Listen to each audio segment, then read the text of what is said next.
So, when Bloodstained Ritual of the Night originally released, I sang its praises. I said I thought the game was awesome, played great, looked great, ran great, the whole deal. But as I noted in my video, I was playing the PS4 version of the game, and as many of you are probably well aware by now, the Switch version, it has some issues, a lot of issues. As we've seen so often with multi-platform games, this version was not made a priority. I think once we heard that version alone, the Switch version was going to be delayed by a week, many of us figured something was wrong. But this has created a bit of an interesting situation. The PS4 and Xbox One versions of the game are far superior. They were clearly made the priority during development. Together, they have a much bigger install base, and they had a weak head start on the Switch version. So for many who may have wanted to pick up the Switch version but didn't want to wait to play the game, they may have bought one of those other versions just to get their hands on it early.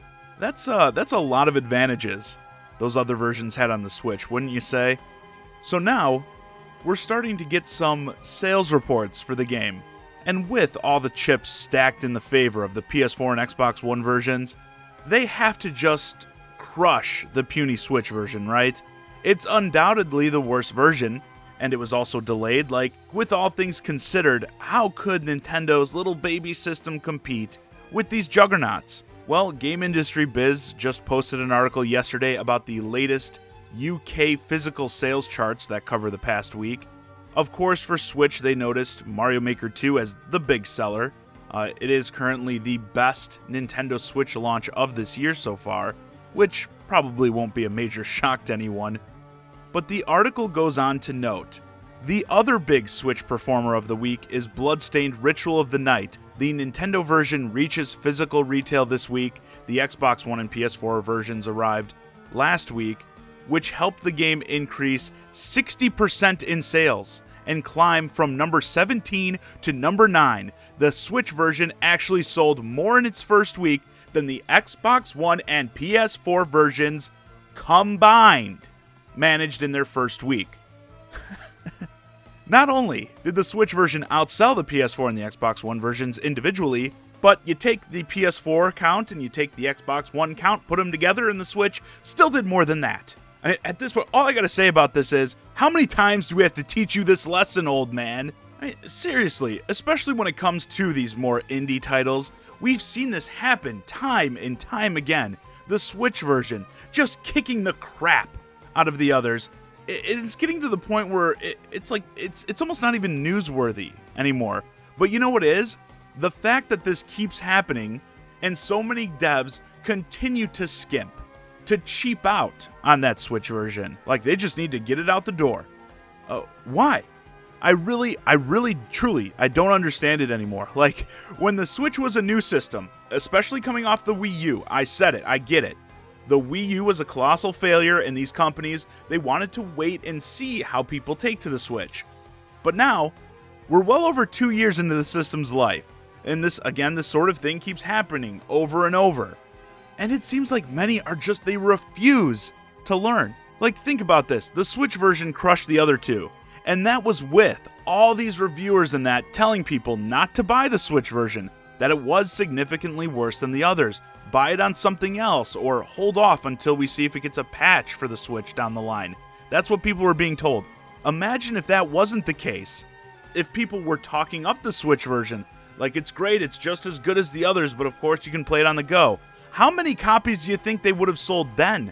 In some of these cases, I'm not even being facetious. I have to honestly ask, do you people just not like money?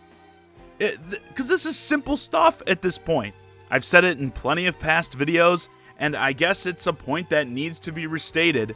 When you have these more indie titles that aren't going to see, at least they shouldn't see, a major discrepancy between the versions on different platforms. This isn't Doom, or God forbid the upcoming Witcher 3 port that hopefully runs solid, but in cases like that, we understand major sacrifices have to be made to get the game on the Switch.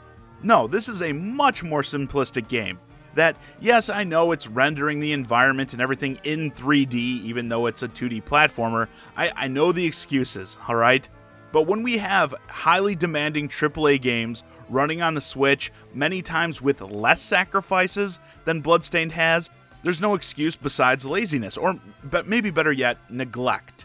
It's this consistent treating of the Nintendo Switch by so many as an afterthought, when clearly, it's a sales powerhouse. Now, I do think more and more studios are coming around to this fact. I don't think it's like, oh, everyone is still ignoring the Switch or, anything that extreme. We're seeing more and more big third-party games get not only Switch releases, but day-and-day Switch releases. Like I mentioned, it's titles as big as Witcher 3 coming over. What a project it must be getting that to run on a handheld. But it's just insane to me to see how many still aren't respecting its sales potential. And like I said, yes, the game did well on the Switch still, but clearly it could have done much, much better if it didn't have all this negative PR surrounding that version. I don't even remember how long ago it was that I made that video saying the Switch was going to dominate the indie market. It was obvious from the start. When the games don't see that significant difference and one system allows you to play them on your TV as well as on the go, of course, people are going to go with that option. But in this case, Bloodstained did end up significantly worse on the Switch because it clearly didn't get the same attention as the other versions did. And I think despite doing so much better than the other versions, there is still money being left on the table as a result.